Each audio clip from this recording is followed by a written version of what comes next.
नमस्कार साथियों। गोचर में जैसे ही 29 मार्च 2025 को शनिदेव अपना राशि परिवर्तन करेंगे, वैसे ही मीन राशि में एक साथ 6 ग्रहों का योग बनने वाला है। हालांकि यहाँ पर चंद्रमा एक दिन के लिए ही रहेंगे, उसके बाद चंद्रमा मेष राशि में चले जाएंगे, परंतु फिर भी मीन राशि में 5 ग्रहों का एक साथ बैठना ये किस प्रकार का हम सब पर प्रभाव लेके आएगा, आज हम इस विषय पर चर्चा करने वाले हैं। तो आइए साथियों, वीडियो को शुरू करते हैं। मैं आपका अपना ज्योतिष मित्र अमनदीप सिंह आपका स्वागत करता हूं आपके अपने यूट्यूब चैनल निर्मल एस्ट्रोलॉजी पर।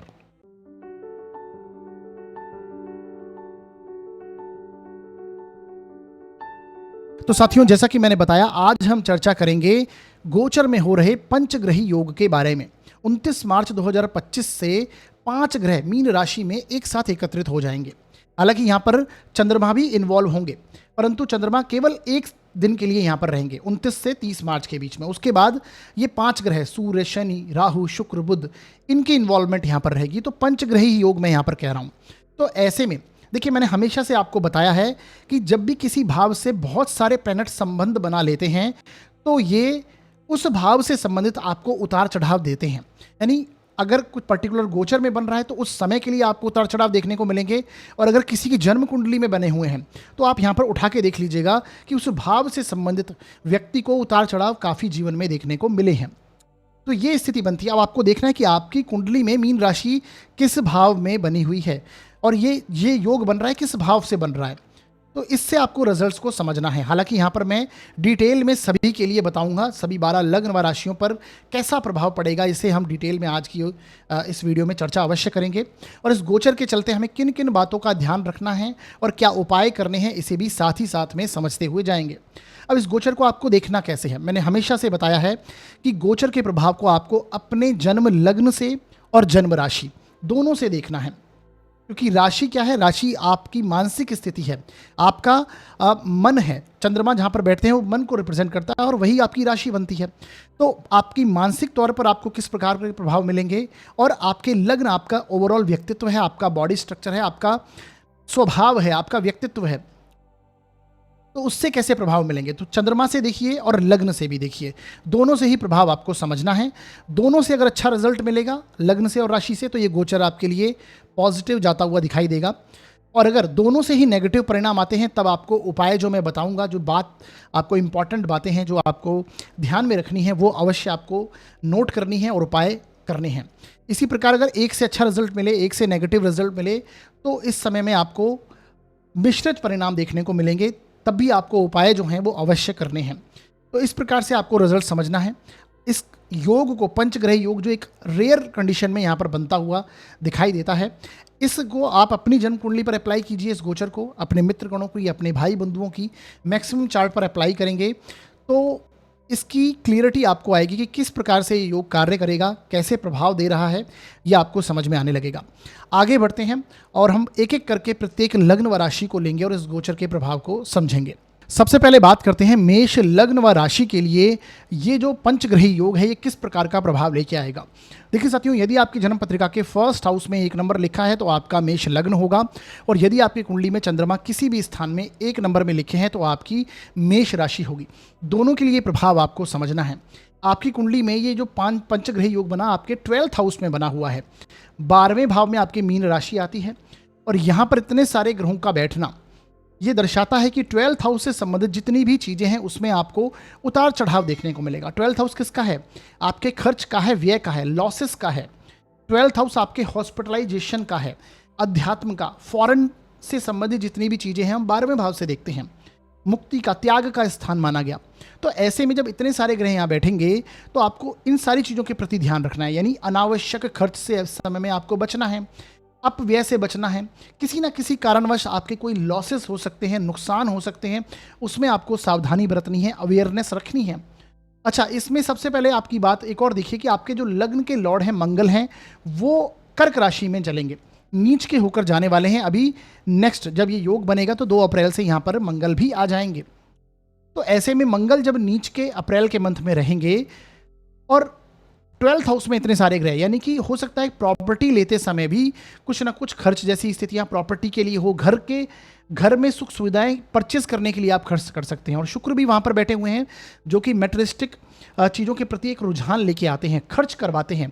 12वें भाव में अगर शुक्र विराजमान हो तो ये स्थितियां यहाँ पर क्रिएट हो रही हैं।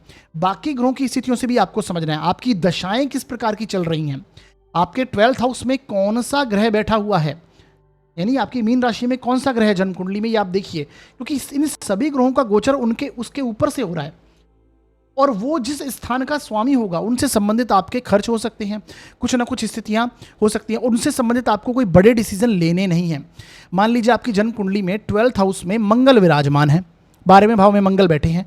अब ये 5 ग्रह जो हैं उस मंगल के ऊपर से, नेटल चार्ट के मंगल के ऊपर से गोचर करेंगे। तो ऐसे में मंगल आपकी कुंडली में किन किन स्थानों का स्वामी है, लग्न का है और अष्टम भाव का है। तो इस समय में आपको अपनी हेल्थ पर ध्यान देने की आवश्यकता होगी।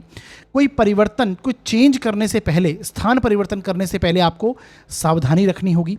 तो इस प्रकार से आपको चीज़ें समझनी हैं। हेल्थ पर खर्च होने की संभावना है, हेल्थ इश्यूज आ सकते हैं सामने निकलकर, कोई चल रहे हैं, कोई ऐसी स्थिति बनती है तो डेफिनेटली डायग्नोस करवाइए, क्योंकि ये पंचग्रह योग जो हैं ये पांचों के पांचों ग्रह आपके 6th हाउस को भी देखेंगे और छठे भाव का लॉर्ड भी यहाँ पर इन्वॉल्व है। यानी कि हेल्थ इश्यूज पर खर्च होती हुई स्थितियाँ बन सकती हैं, कोई ना कोई ये चीज़ें निकल कर सामने आपके आ सकती हैं। लोन वगैरह अगर कोई लेना चाहते हैं, कर्ज वगैरह लेना चाहते हैं, तो वो आपको प्राप्त होने की संभावनाएं यहाँ पर बन सकती हैं, ये स्थितियाँ देखने को मिलेंगी। इसी प्रकार कोई पहले अगर आपने इन्वेस्टमेंट करा हुआ है जहाँ से अभी आपको लाभ होने की उम्मीद है, हो सकता है वहाँ पर आपको चीज़ें समझ में आए कि मैंने गलत इन्वेस्टमेंट कर दिए थे, अब वो चीज़ें आपको यहाँ पर समझ में आए, तो ये उतार चढ़ाव यहाँ पर देगा। फॉरेन से संबंधित जो लोग हैं उनको भी कहीं ना कहीं परेशानियाँ महसूस हो सकती हैं। अब ये डिपेंड करता है आपकी दशाएँ कैसी हैं। अगर अच्छी दशाओं से, फेवरेबल दशाओं से आप गोचर कर रहे हैं, चल रहे हैं, अभी दशाएँ आपकी अच्छी चल रही हैं, तो ये आपको अच्छी स्थितियाँ भी देगा, यानी फॉरेन से संबंधित आपकी अच्छी स्थिति देखने को मिलेगी, नई अपॉर्चुनिटीज़ आपके पास आती हुई दिखाई देंगी। तो इस प्रकार से आपको ये समझना है। हालांकि आपके कर्म भाव का जो लॉर्ड है वो शनि है, वो अपने से 3रे स्थान में यानी 12th हाउस में गोचर कर रहे हैं शनि, और अभी जब ये मूव करेंगे तो कहीं ना कहीं अभी परिवर्तन से, जॉब में कुछ बड़े परिवर्तन से आपको बचना चाहिए इस समय में। तो ये इस प्रकार से आपको समझना है। अनावश्यक व्यय, हेल्थ इश्यूज़ इस समय में आ सकते हैं, हॉस्पिटलाइजेशन हो सकता है, उस पर खर्च की स्थिति बन सकती है, घर का कोई बड़ा बुजुर्ग हो सकता है जिसके ऊपर आपके अति व्यय हो सकते हैं, प्रॉपर्टी लेना, घर लेना, इनके ऊपर भी खर्च जैसी स्थितियां देखने को मिल सकती हैं। बुध यहाँ पर वक्री स्थिति में है, नीच के होकर चल रहे हैं, हालांकि नीच भंग बना हुआ है, परंतु शुक्र भी फिलहाल वक्री स्थिति में चल रहे हैं। तो ऐसे में आपको किसी भी डॉक्यूमेंट वगैरह को साइन करते समय, कोई डील करते समय आपको बहुत ही केयरफुल रहना चाहिए, ये सावधानी रखनी है आपको। तो इस प्रकार से आपको रिलेट करना है। आपको इस समय में समझ में आएगा कि कहीं मैंने गलत इन्वेस्टमेंट तो नहीं कर दिया है और वहाँ से आपको लॉसेस हो रहे हैं। तो इस प्रकार की स्थितियाँ हैं। बाकी इस समय में उपाय की अगर बात करें तो ऐसे में आपको डेफिनेटली हनुमान जी की आराधना रेगुलर बेसिस पर करनी है, क्योंकि आपके लग्न के लॉर्ड हैं। अपने व्यक्तित्व को आप मजबूत बनाइए। इस समय में रेगुलर बेसिस पर हनुमान चालीसा का पाठ करें, और आप अगर कोई नेगेटिव स्थितियों से चल रही हैं, हेल्थ इश्यूज़ बड़े चल रहे हैं, तो संकल्प लेकर आप हनुमान जी की आराधना कर सकते हैं। वो चाहे आप बजरंग बाण का पाठ करना हो या फिर सुंदरकांड का पाठ करना हो, एक संकल्प लेकर जब आप ये काम करते हैं तो डेफिनेटली उसके रिजल्ट्स पॉजिटिव होते हैं। इसी के साथ आपको सूर्यदेव को रेगुलर बेसिस पर जल चढ़ाना है, और आदित्य हृदय सूत्र का पाठ भी आप लगातार रूप से करते रहें, तो इस गोचर के चलते जो नेगेटिव प्रभाव होंगे उसमें कमी आपको अवश्य देखने को मिलने वाली है। आगे बढ़ते हैं और बात करते हैं अब हम वृषभ लग्न व राशि के लिए ये गोचर किस प्रकार का जाएगा। देखिए साथियों, यदि आपकी जन्म पत्रिका के 1st हाउस में 2 नंबर लिखा हुआ है तो आपका वृषभ लग्न होगा, और यदि आपकी कुंडली में चंद्रमा किसी भी स्थान में 2 नंबर में लिखे हैं तो आपकी वृषभ राशि होगी। दोनों के लिए ये प्रभाव आपको समझना है। देखिए साथियों, आपकी कुंडली के लिए जो पंचग्रह योग बन रहा है ये आपके 11th हाउस में बन रहा है, क्योंकि 11th हाउस में आपके मीन राशि आती है। तो यहाँ पर 5-5 ग्रहों का एक साथ होना, और मैंने हमेशा से पहले भी कई बार बताया, और शास्त्रानुसार भी अगर हम देखें तो 5 ग्रहों का योग, यानी जितने ज़्यादा अधिक ग्रह लाभ भाव में होते हैं, एकादश भाव में होते हैं, वो हमारे लिए उतनी ही अच्छी स्थितियों को दर्शाता है। ऐसा माना जाता है कि लाभ भाव में जितने अधिक, क्योंकि एक उपचय स्थान है, ग्रोथ का स्थान है, यहाँ पर जितने अधिक ग्रह होंगे उतना ही अच्छा रिजल्ट हमें देखने को मिलता है। और ऊपर से आपके देखिए, आपके जो लग्न के लॉर्ड हैं वो शुक्र हैं, पंचम भाव के स्वामी बुध हैं, दशम और नाइन्थ हाउस के जो स्वामी हैं वो शनि हैं और 10th हाउस के स्वामी भी शनि ही हैं।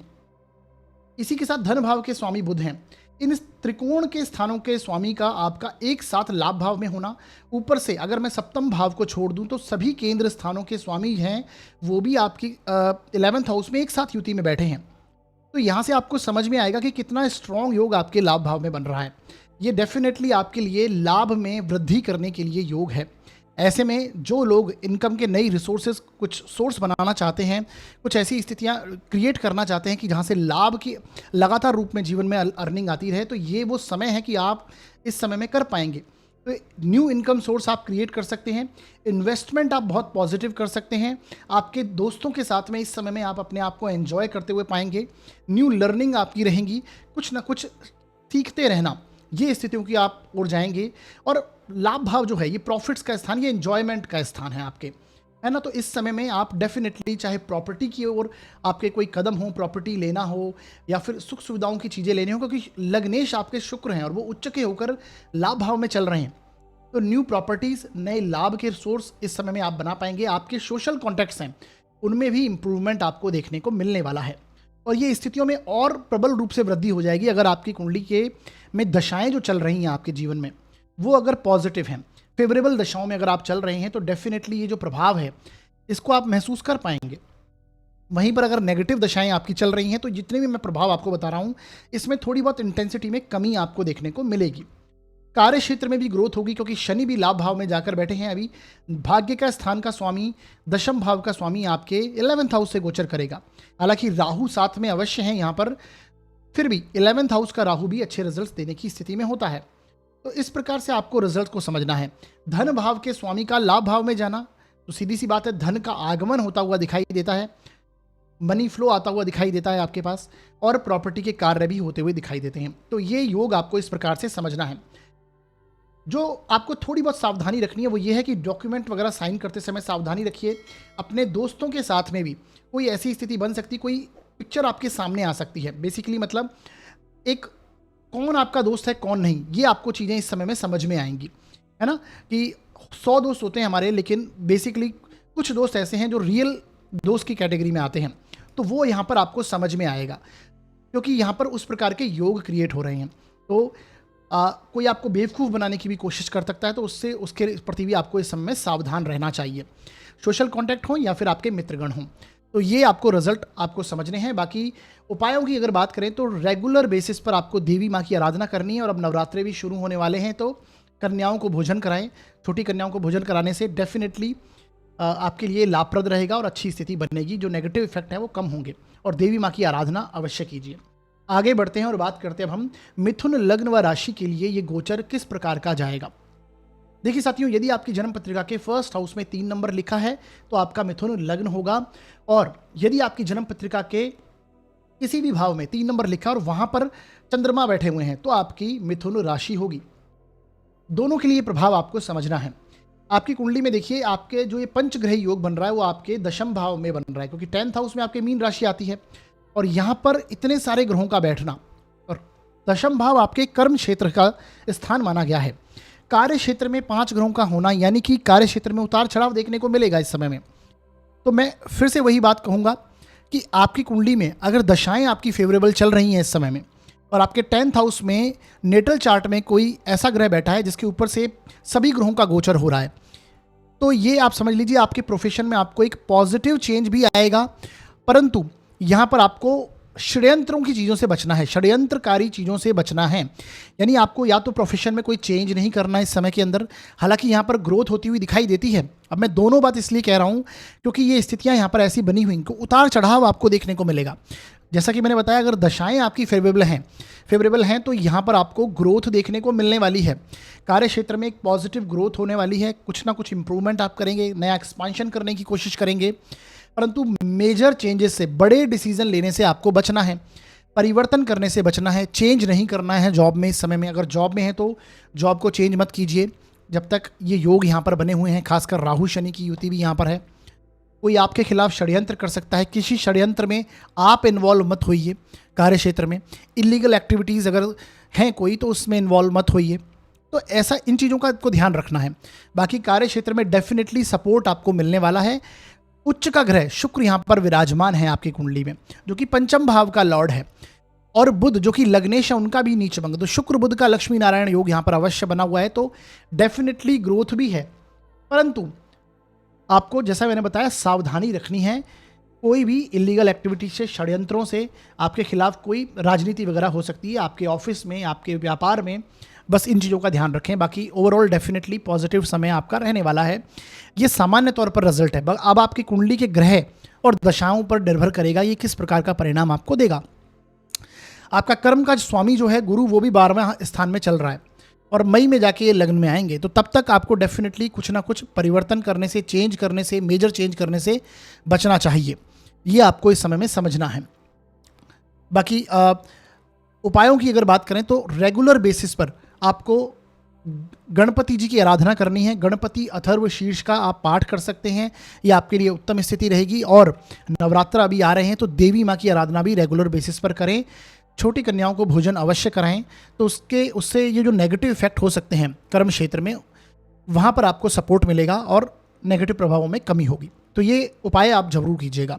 तो ये योग इस प्रकार से आपका बना हुआ है। ऊपर से देखिए, कोई झगड़े वगैरह में मस्त फंस जाइएगा कार्य क्षेत्र में, क्योंकि आपके मंगल जो हैं वो भी अभी वाणी भाव में आ जाएंगे। वाणी भाव में आने के कारण इस प्रकार की बात कह देना अपने सीनियर्स को जिसके कारण कष्ट हो जाए, तो वो एक नेगेटिव स्थिति। हालांकि आप अपने कर्म क्षेत्र में बहुत मेहनत से आगे बढ़ते रहेंगे, तो ये स्थिति आपको समझनी है। आगे बढ़ते हैं और बात करते हैं अब हम कर्क लग्न व राशि के लिए गोचर किस प्रकार का जाएगा। देखिए साथियों, यदि आपकी जन्म पत्रिका के फर्स्ट हाउस में 4 नंबर लिखा हुआ है तो आपका कर्क लग्न होगा, और यदि आपकी कुंडली में चंद्रमा किसी भी स्थान में 4 नंबर में लिखे हैं तो आपकी कर्क राशि होगी। दोनों के लिए प्रभाव आपको समझना है। आपकी जन्म पत्रिका में देखिए, जो मीन राशि आ रही है वो 9th हाउस में आ रही है। नवम भाव में पंचग्रही योग आपके बने हुए हैं। इसका मतलब ये है कि नवम भाव से संबंधित जितनी भी चीज़ें हैं उसमें आपको कहीं ना कहीं उतार चढ़ाव देखने को मिलने वाला है। अब 9th हाउस में इतने सारे ग्रहों का होना ये दर्शा रहा है इस समय में, चूंकि 9th हाउस हायर लर्निंग का है, सीखने का है, और 9th हाउस जो है आपके भाग्य का स्थान माना गया, आपके धर्म का, रिलीजियस ट्रैवलिंग का, यात्राओं का, लॉन्ग ट्रैवल का स्थान माना गया है। तो आप इस समय में आप देखेंगे कि आप कुछ ना कुछ नया सीखने की स्थिति में होने वाले हैं, कुछ ना कुछ न्यू लर्निंग आप करने वाले हैं। हो सकता है उसमें आपको बाधाएं अवश्य आ रही हों, परंतु फिर भी उसके चलते आपको सम्मान की प्राप्ति होगी। आपके 9th हाउस में इतने सारे ग्रहों का योग होना यानी कुछ ना कुछ लर्निंग प्रोसेस आप करने वाले हैं, आध्यात्मिक यात्राएं आप करने वाले हैं, कोई रिलीजियस ट्रैवल, कोई फॉरेन ट्रैवल आपके साथ में कनेक्ट हो सकता है। ये डिपेंड करता है कि आपकी दशाएं किस प्रकार की चल रही हैं। आपकी दशाएं किस प्रकार की हैं उसके अकॉर्डिंग समझ में आएगा। आपकी कुंडली के योग किस प्रकार के हैं उसके कारण आपको समझ में आएगा कि आपका फॉरेन ट्रैवल होगा या फिर रिलीजियस ट्रैवल होगा। तो इस प्रकार के योग यहाँ पर देखने को मिल रहे हैं। हो सकता है कोई आप अपने किसी फ्रेंड सर्किल के साथ में, अपने फैमिली मेंबर्स के साथ में, क्योंकि चतुर्थ भाव का लॉर्ड शुक्र है जो कि आपके 9th हाउस में आकर उच्च का हुआ है, गुरु के साथ में राशि परिवर्तन में शुक्र बैठे हुए हैं। तो कोई फ्रेंड सर्किल हो सकता है या फिर कोई आपके घर के मेंबर्स हैं जिसके साथ में आप आध्यात्मिक यात्राओं में भी इन्वॉल्व रहेंगे, परंतु आध्यात्मिक यात्रा आपको बहुत ही सावधानी से करनी है क्योंकि उतार चढ़ाव की स्थितियां दोनों ही बनी हुई हैं। तो उस प्रकार से आपको इन चीज़ों को समझना है। ये आपके 9th हाउस जो है ये आपकी, जैसे मैंने बताया, हायर लर्निंग का है। तो जो लोग पोस्ट ग्रेजुएशन कर रहे हैं, जो लोग फॉरेन में जाकर स्टडीज़ करना चाहते हैं, रिसर्च के कार्यों में इंक्लूडेड हैं, ऐसे लोगों के लिए बहुत उत्तम समय रहेगा। उनको सम्मान की प्राप्ति होती हुई दिखाई देगी। इस समय में पॉजिटिव इफेक्ट उनके ऊपर आने वाले हैं, तो ये एक अच्छा प्रभाव यहाँ पर रहेगा। देखिए, यहाँ से सभी ग्रह आपके अपनी सप्तम दृष्टि से आपके 3rd हाउस को, पराक्रम भाव को देखेंगे, तो आप कुछ ना कुछ नया करने की स्थिति में है। नई हिम्मत आप जताएंगे, इकट्ठा करके कुछ नया काम करने की कोशिश करेंगे। नया काम का मतलब है वो किसी भी फील्ड से संबंधित हो सकता है आपके जीवन में। आप उस पर कोई नया स्टेप लेंगे। पराक्रमी बना रहा है बेसिकली आपको, ये मेहनती बना रहा है। तो इस समय में आप डेफिनेटली मेहनत करने वाले और पराक्रम का भरपूर फायदा उठाने वाले होंगे। तो इस प्रकार के योग आपकी कुंडली में बने हुए हैं। दशम भाव का लॉर्ड भी है मंगल, वो भी आपके लग्न में आ जाएगा। तो एनर्जी तो सीधी सी बात है आपकी बढ़ी हुई है। आपकी एनर्जीज अप्रैल के महीने में डेफिनेटली इंक्रीमेंट होने वाली है, इंक्रीज होने वाली है।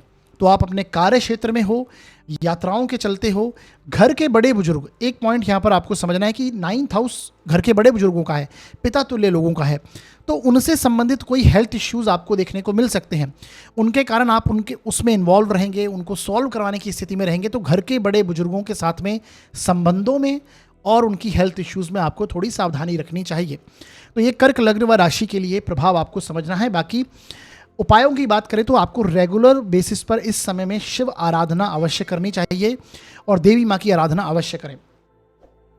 शिवलिंग पर जलाभिषेक करें रेगुलर बेसिस पर। बाकी रुद्राष्टकम, बीलवाष्टकम, शिव सहस्त्र नाम स्तोत्र किसी भी पाठ का आप जाप कर सकते हैं।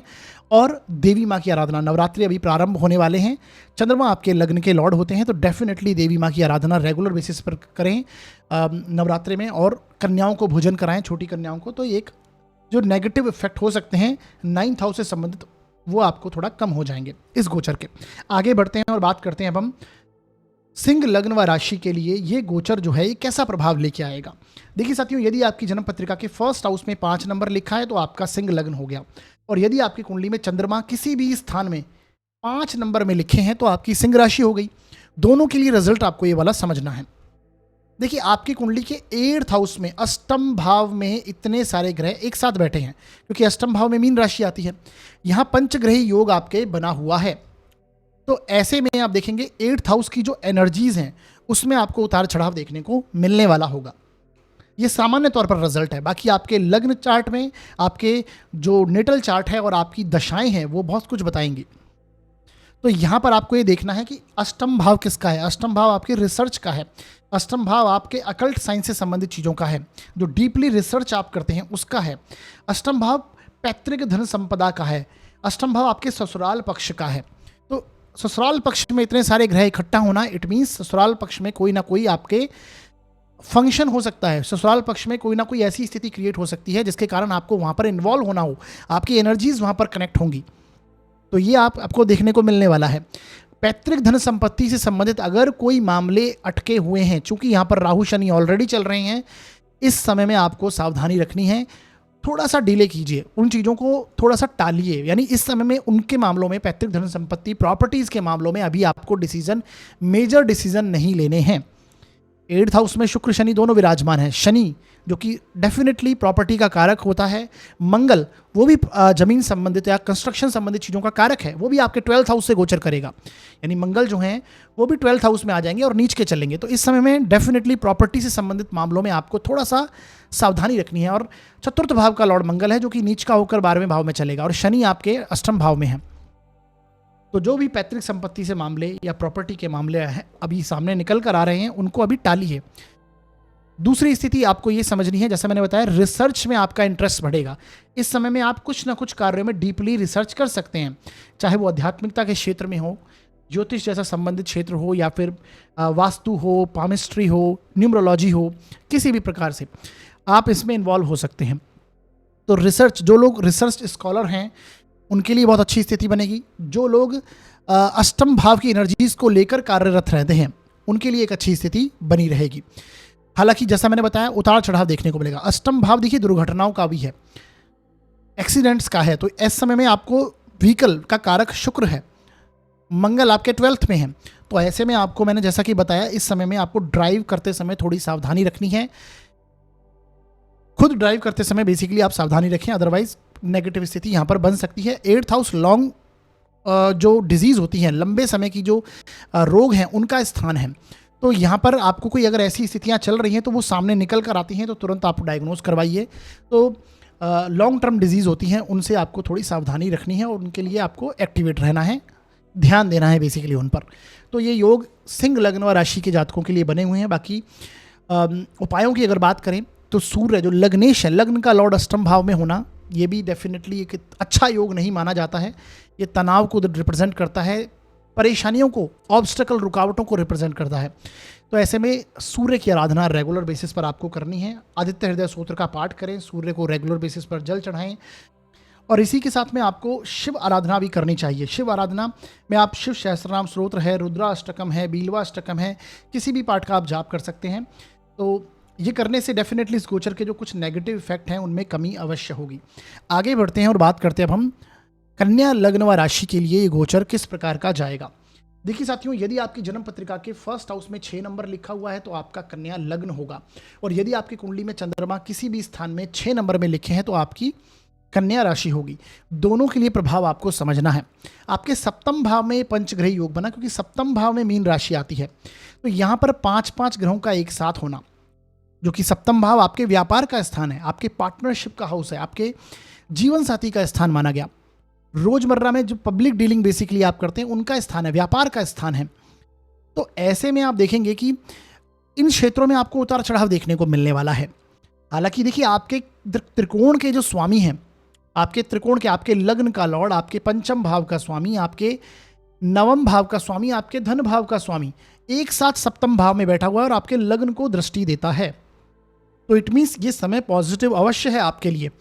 यानी व्यापार में आप एक्सपांशन करने की कोशिश कर रहे हैं, परंतु आपके लग्न का लॉर्ड ही वक्री है और अस्त स्थिति में चल रहा है। यानी बुध वक्री भी चल रहे हैं और अस्त स्थिति में चल रहे हैं। तो ऐसे में अभी आप महसूस करेंगे कि आप कार्य जैसे आपके रुख से गए हैं, आप उतनी स्पीडली कार्य नहीं कर पा रहे हैं, ये आप महसूस करने वाले होंगे इस समय में। तो ये गोचर के दौरान आपको ये महसूस होगा, परंतु डिसीजन लेने में बेसिकली आपको परेशानी होगी, लेकिन फिर भी आप कहीं ना कहीं अपने कार्य में व्यस्तता से चलते हुए आगे बढ़ेंगे। यानी कार्य व्यापार में आप उन्नति करते हुए अपने आप को देखेंगे, लेकिन डिसीजंस आप नहीं ले पाएंगे। कन्फ्यूजन जैसी माइंड स्टेट में आप इस समय में रहने की स्थिति में होंगे, क्योंकि ये सभी ग्रहों का प्रभाव आपके लग्न पर भी है, आपके व्यक्तित्व पर भी पड़ता है। ये समझना है। राहु शनि जैसे प्लेनेट का सप्तम भाव में आना, यानी कि पार्टनरशिप में अगर आपका व्यापार है तो उसमें मतभेद बनने की स्थिति बन सकती है। तो क्लियर रखें चीज़ों को, बातचीत से मुद्दा सॉल्व करने की स्थिति में हो। और अगर ऐसी स्थिति है तो इस समय में आपको बड़े डिसीजन नहीं लेने हैं, खासकर पार्टनरशिप को लेकर। जब तक मई के एंड तक आपको इस समय में बड़े डिसीजन नहीं लेने चाहिए, जब तक यहाँ से राहु शनि की युति कंप्लीट नहीं होती। हालांकि राहु शनि की युति के ऊपर आप अलग से एक वीडियो लेके आएंगे जिसको आपको डिटेल में समझाएंगे। तो ये योग आपको समझना है। इसी प्रकार जीवन साथी से भी संबंधित कुछ ना कुछ मतभेद बन सकते हैं, उनसे आर्ग्यूमेंट हो सकती है। और जो लोग विवाह की स्थिति में जा रहे हैं इस समय में, इस समय में बेसिकली बचिए। अपने डिसीजंस टालने हैं आपको, चाहे विवाह करने की स्थिति में हो या फिर वैवाहिक स्थिति में भी कोई बड़े डिसीजन लेने की बात हो तो भी। तो यहाँ पर इन सप्तम भाव से संबंधित चीज़ों में बड़े निर्णय आप नहीं ले पाएंगे और नहीं लेने भी चाहिए।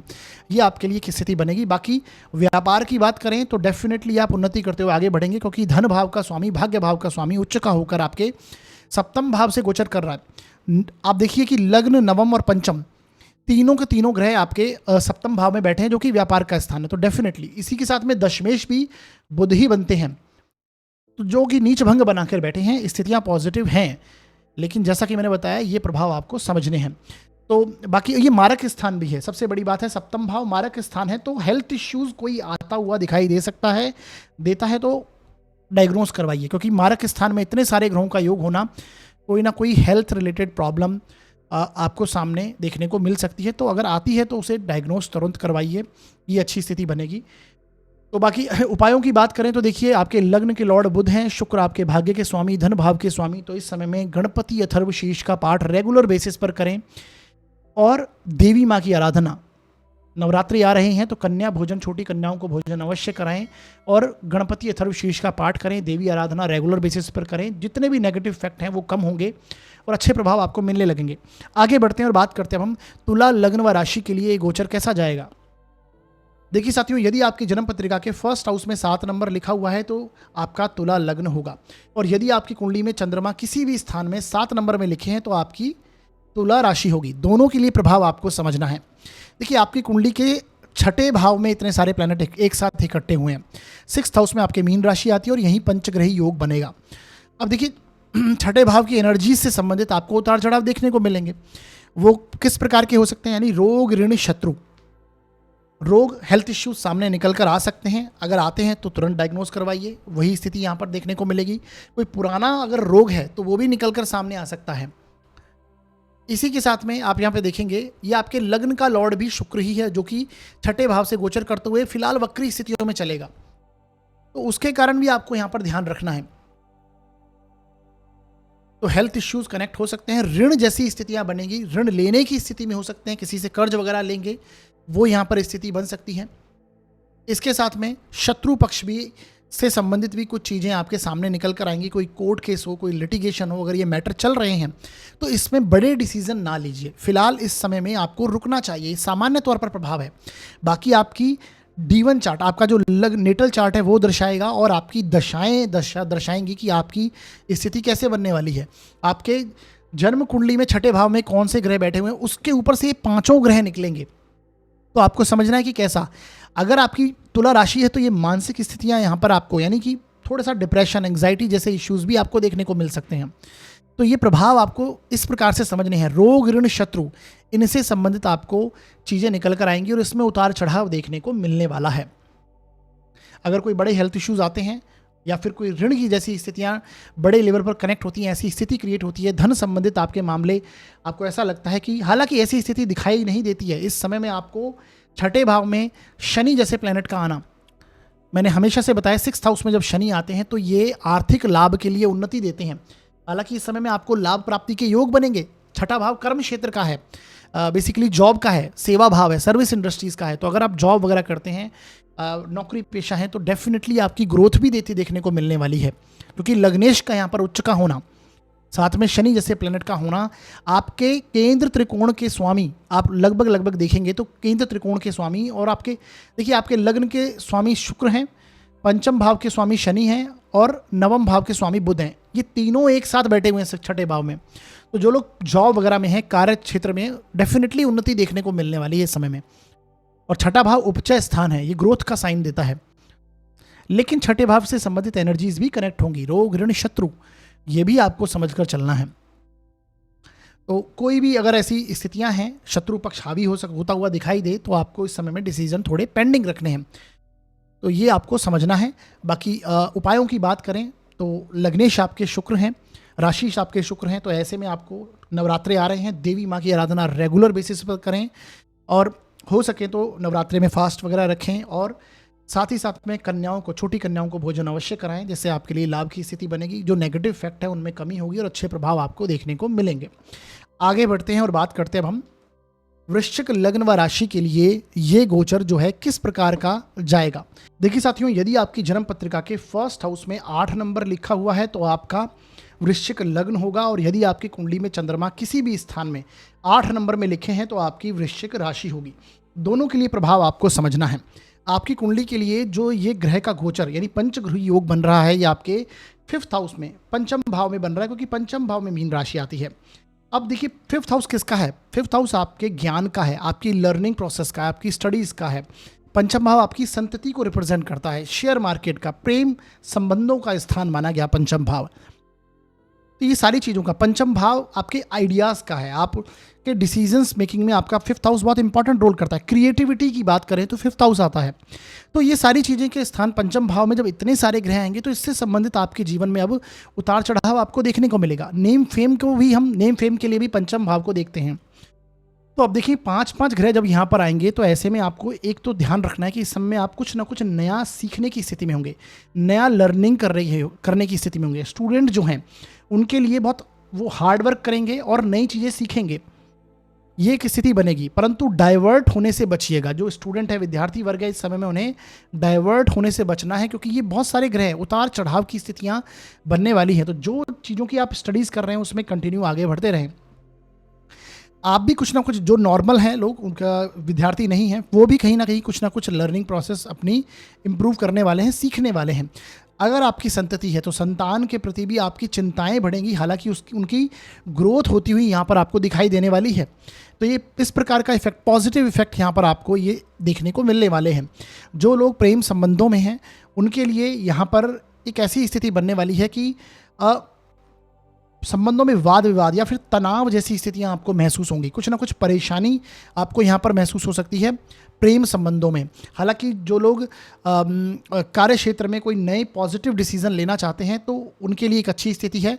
प्रमोशंस जैसे स्थितियां बनेंगी, वर्क प्लेस में ग्रोथ होती हुई दिखाई देगी आपको, क्योंकि देखिए अभी आपके जो दशम भाव के स्वामी हैं वो भी पंचम भाव से गोचर कर रहे हैं, तो एक अच्छी स्थिति है आपके लिए।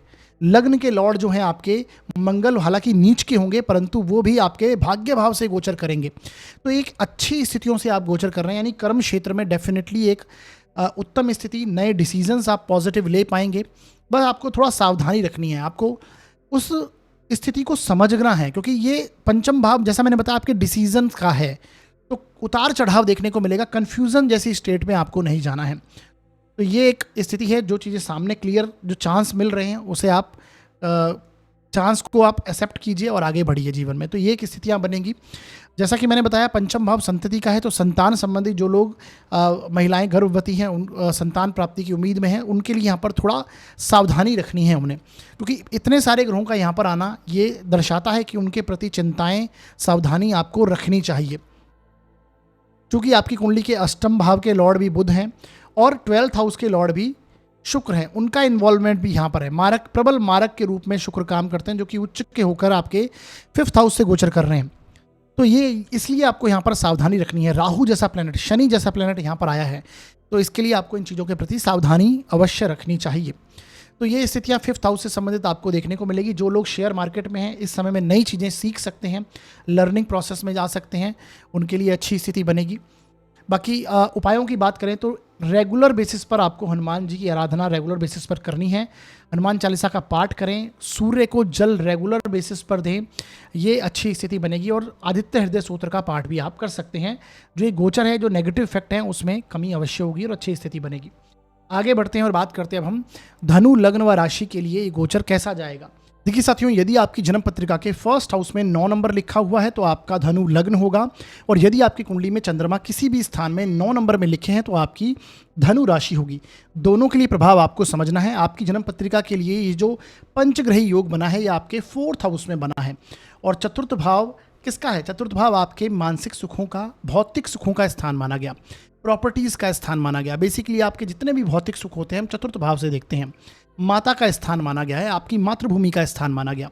तो ऐसे में इतने सारे ग्रहों का यहाँ पर एक साथ इकट्ठा होना ये दर्शाते हैं कि आपके कुछ भी प्रॉपर्टी के जो मामले हैं वो यहाँ पर जो चल रहे हैं, कुछ आप सॉल्व करना चाहते हैं, उनको अभी आपको थोड़ा टालना चाहिए। हालांकि वो चीज़ें सामने निकल कर आएंगी।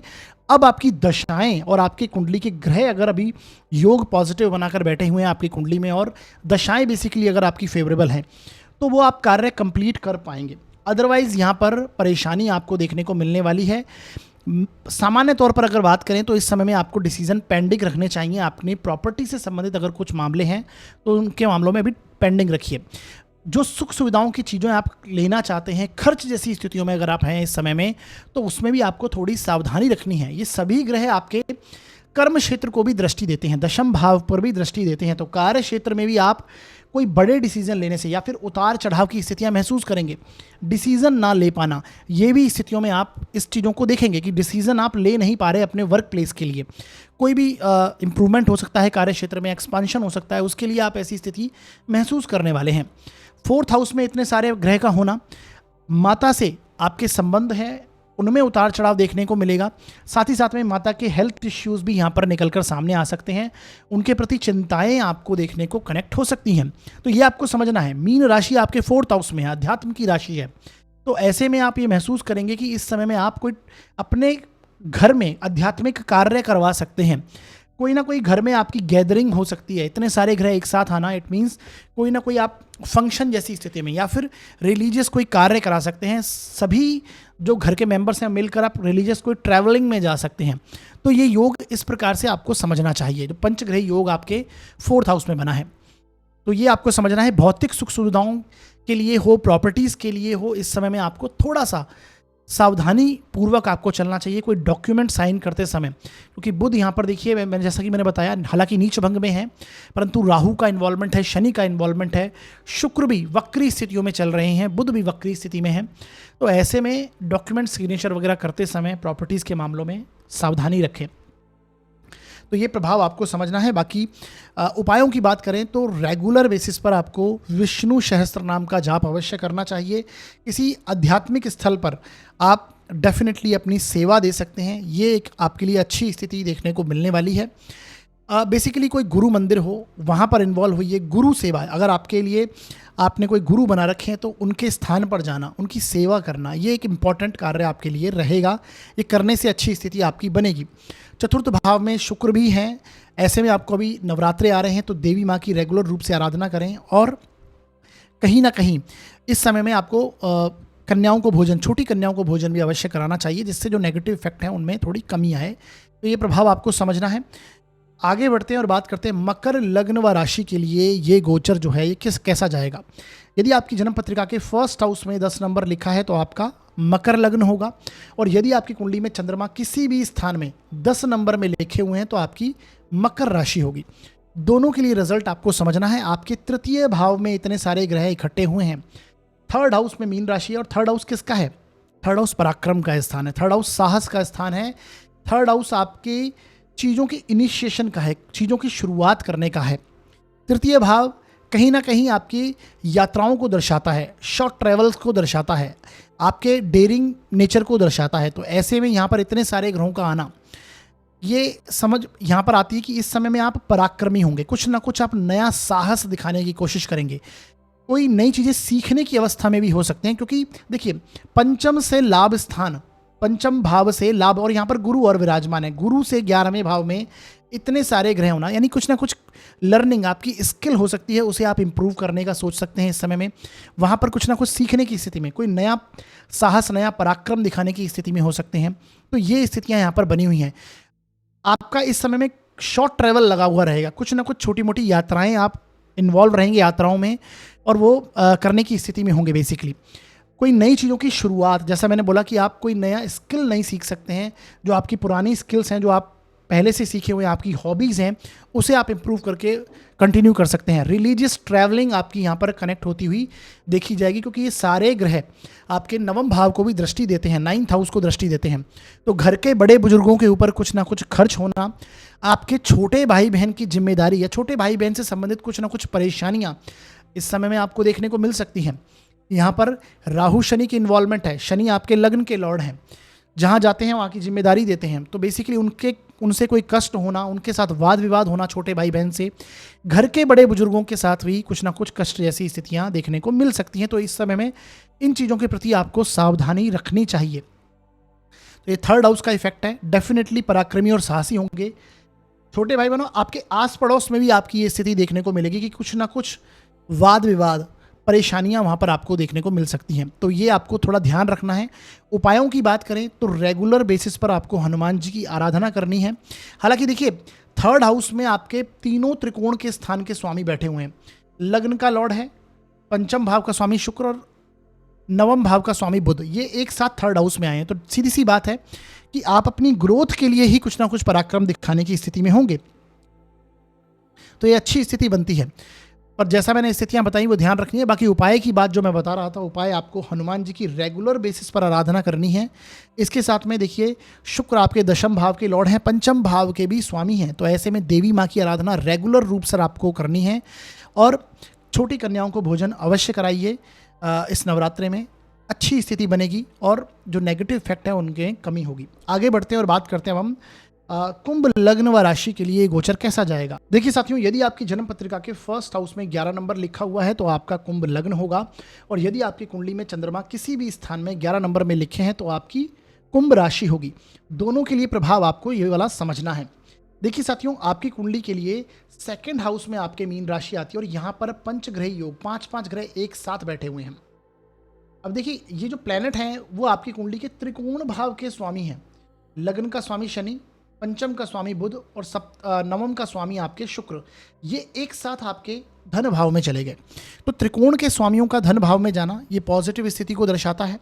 ये कहीं ना कहीं धन योग जैसी स्थितियों को भी दर्शाता है, क्योंकि पंचम के स्वामी का सेकंड हाउस में जाना और नवम के स्वामी का सेकंड हाउस में जाना ये धन योग को दर्शाते हैं। लग्न का कनेक्शन भी वहाँ पर है आपके।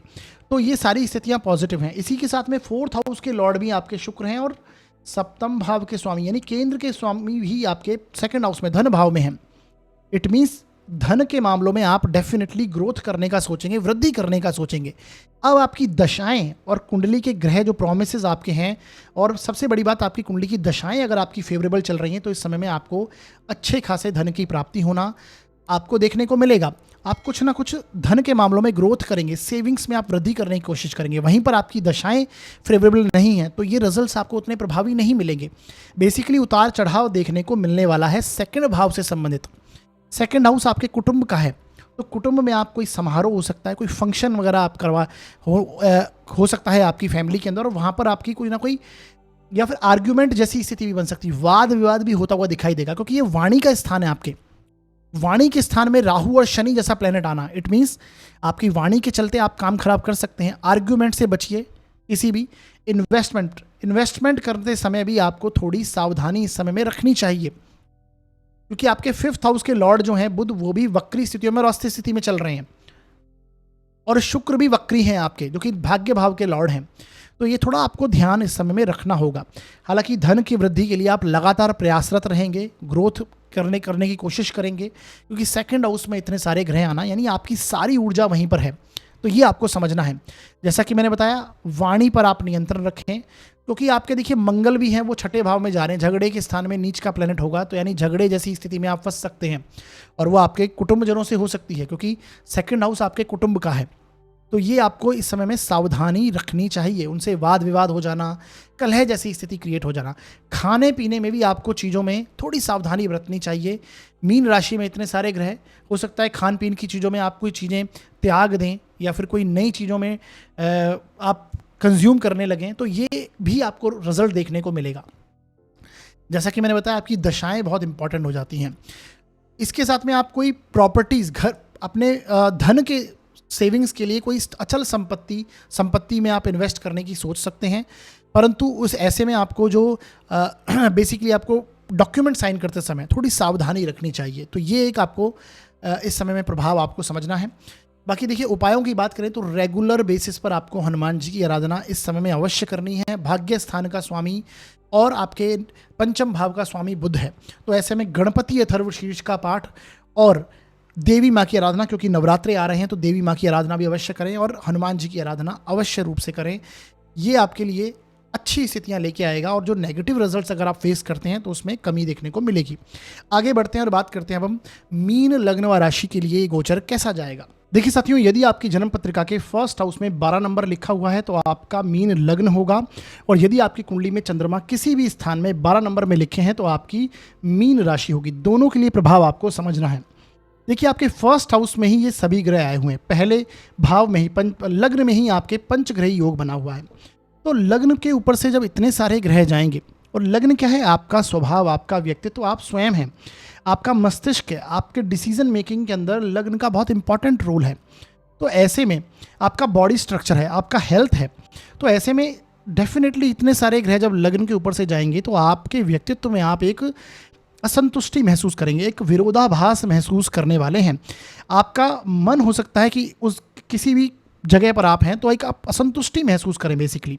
तो ये एक महसूस आप करने वाले हैं। आपके डिसीजंस जो हैं उनको ऊपर ये प्रभाव डालेगा। तो इस ऐसे में आपको कोई बड़े डिसीजन लेने से इस समय में बचना चाहिए। इतने सारे ग्रह जब लग्न में आएंगे, खासकर राहु और शनि जैसा प्लेनेट, 6ठे भाव का लॉर्ड सूर्य वो यहाँ पर बैठा हुआ है, 8म भाव का स्वामी जो है शुक्र है, 6th हाउस का स्वामी सूर्य है वो यहाँ पर बैठा है। ऊपर से फिर आपके देखिए 6ठे 7वें 7म भाव का स्वामी बुध है तो वो भी लग्न में है। तो ऐसे प्लैनेट्स का आपके लग्न में होना, फिर ऊपर से राहु और शनि का इन्वॉल्वमेंट आ जाना, जो शनि आपके 12वें भाव का स्वामी है, तो 6ठे 8वें 12वें भाव के स्वामी की युति आपके लग्न में हो गई है।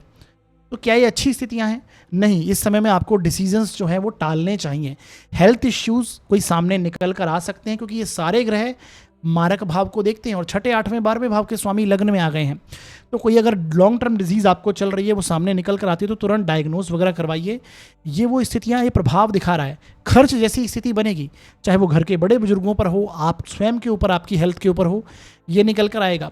जो लोग विवाह के स्थितियों में बंधने जा रहे हैं उनके लिए भी अगर हम देखें तो अभी डिसीजन पेंडिंग रखने चाहिए बेसिकली। अब ऐसा नहीं है जिनके लिए डेट्स आ गई हैं और वो आगे बढ़ना चाह रहे हैं इस समय में, तो डेफिनेटली सही पूजा अर्चना करके आप आगे जीवन में बढ़ सकते हैं।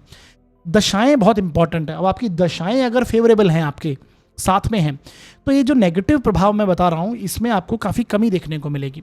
और दशाएं अगर आपकी नेगेटिव है तो ये समय आपके लिए उतना प्रभावी नहीं रहेगा। आपको उपाय अवश्य करने चाहिए जो मैं भी बताऊंगा आपको।